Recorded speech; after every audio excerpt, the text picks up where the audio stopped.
Bilmem neden vere doğmasan vere.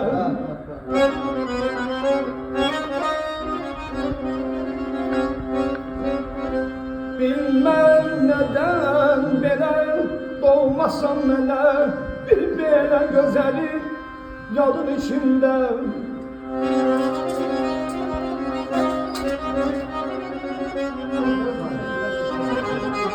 Tek senin adını yazmışam gülüm. Tek senin adını yazmışam gülüm. Kalbimin güzel adın içinde, adın içinde.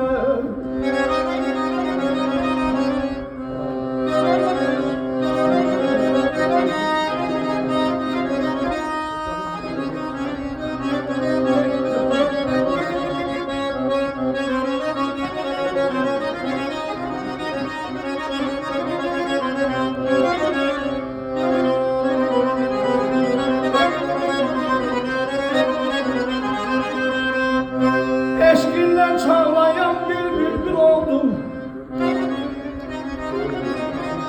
Eşkinden çağlayan bir bülbül oldum. Senemden olay oldum, kızıl gül oldum, kızıl gül oldum. Sen beni yaktın onlara, yanıp kül oldum. Sen beni yaktın onlara, yanıp kül oldum. Ben seni koymazdım odun içinden, odun içinden.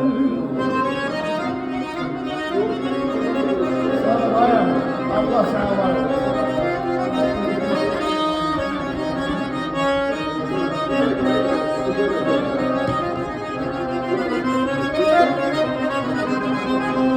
Mehter'in yolunda tiktirdim gümbez. Okudum dersimi dediler bilmez.